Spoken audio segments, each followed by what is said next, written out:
Raising from prostration after the odd rak'ah, we have the hadith of Malik ibn al-Huwayrith, it's in Bukhari.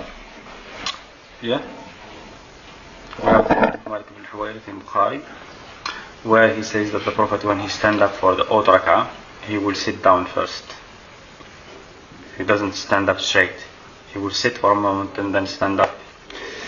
That sitting, according to the Malikis, will, if it's done intentionally, is something wrong, to the point where some of them says, if it's done intentionally, your prayer is invalid. If by mistake you need to do so. As for the others, they don't consider it to be sunnah or something, but they don't say you need to do sujood or something, except for Ahmed and the Zahiris. The others said, some of them say that the Prophet used to do it because he was old, and they have a hadith that they use that the Prophet used to stand up for the rak'ah like an arrow, like quick. That hadith is made up. So this odd sitting, is it the second one you mean? No, standing from the first rak'ah to the second. You see, when you stand up from the first rak'ah, people do sit a little bit and then stand up. Oh, that, yeah, that's right. We have hadith of Malik ibn Huwayrith. It's in Sahih Bukhari anyway. So, that the Prophet used to stand up from the odd rak'ah to the. He will sit down for a moment. As going down for rukuh, we have the hadith of Wa'il ibn Hujr that says that the Prophet used to go on his knees first. That hadith. Going down to sujood. Yes, to sujood, yeah. He will go first on his knees. There is very big debate regarding this. How the camel sit down, how the camel goes up, and yeah.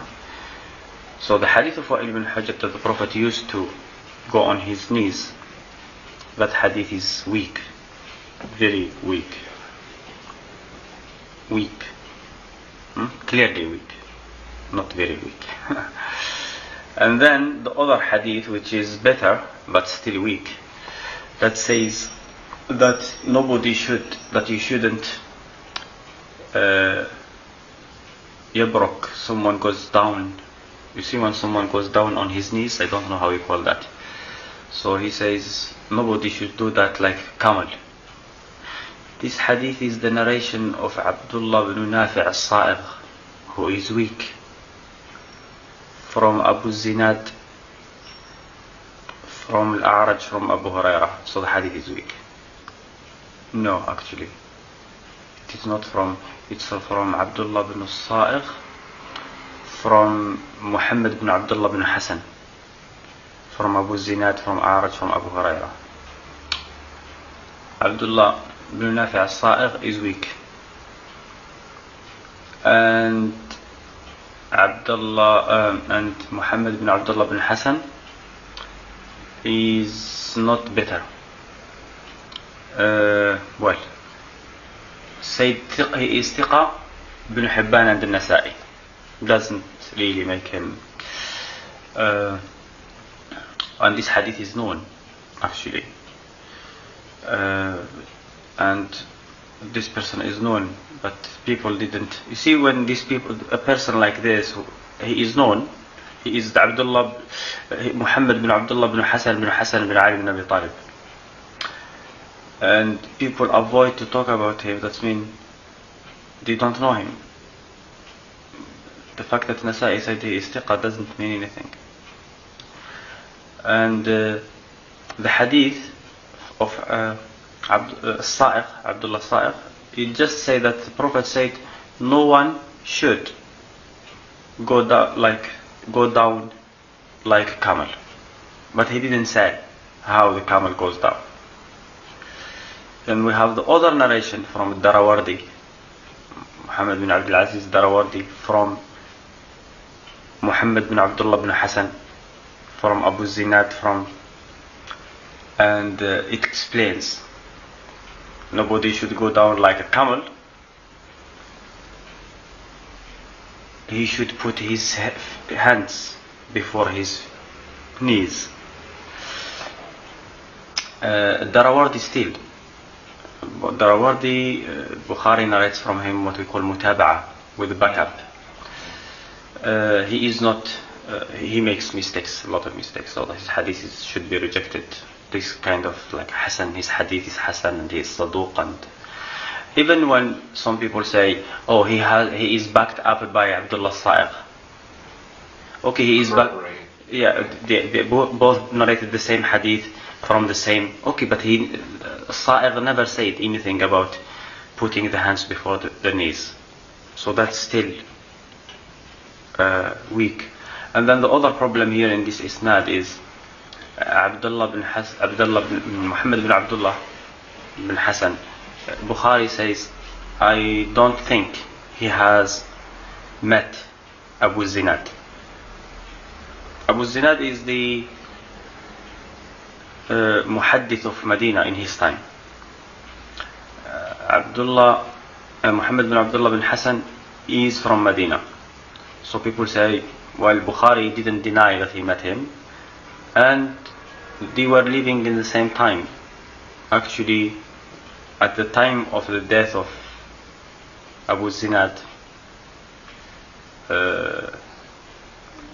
Muhammad bin Abdullah bin Hassan would have been like 40 years old. So they will say definitely he would have met him in Masjid al-Nabawi or something. We are not sure about that. And of course, if we follow the rules of Muslim have come with some rules, and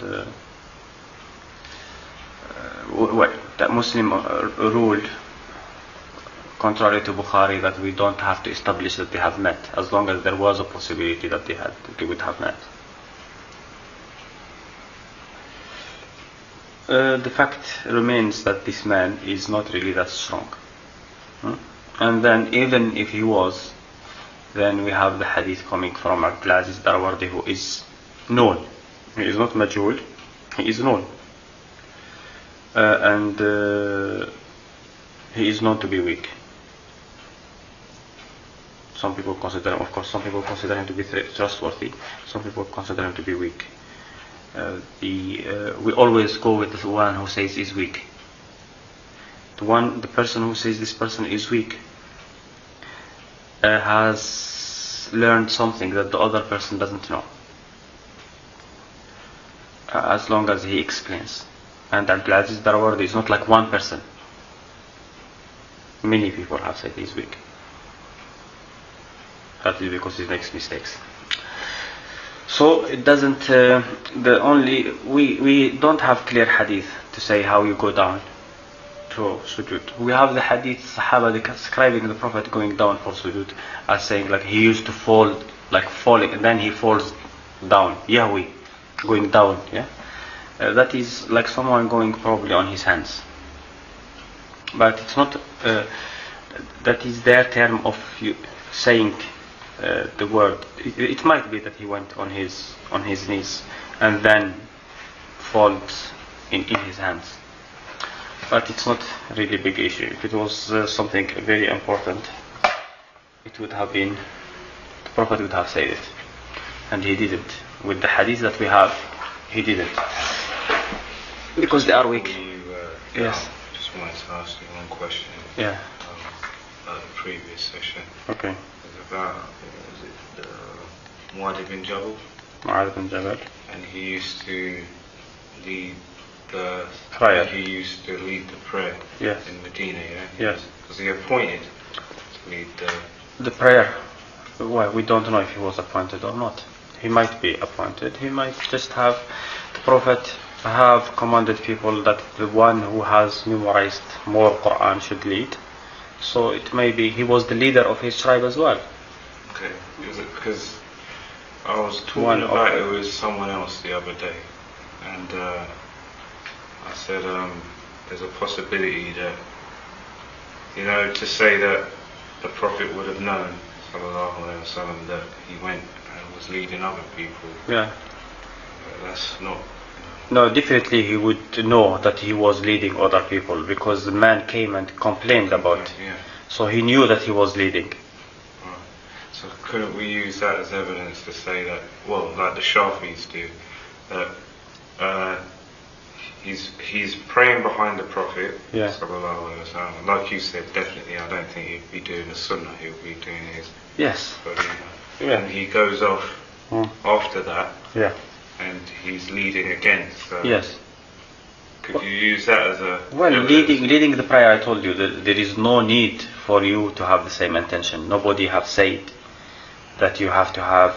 There is no hadith that says that you have to have the same intention. Yeah.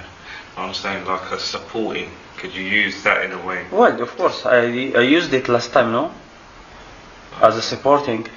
And you said not necessarily that he would know. where No, he's- I said this is how I used it as a supporting to my argument that you don't need the same niyyah. But I said I will tell you what some people might use it, might say, and some people might say, okay, not necessarily that the Prophet have known. I will have to say what to tell you the opposite view. You understand?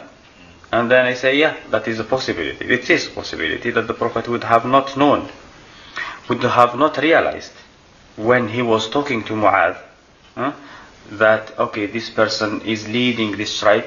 It's not necessary that the Prophet would have remembered that this man has already prayed behind me. You understand?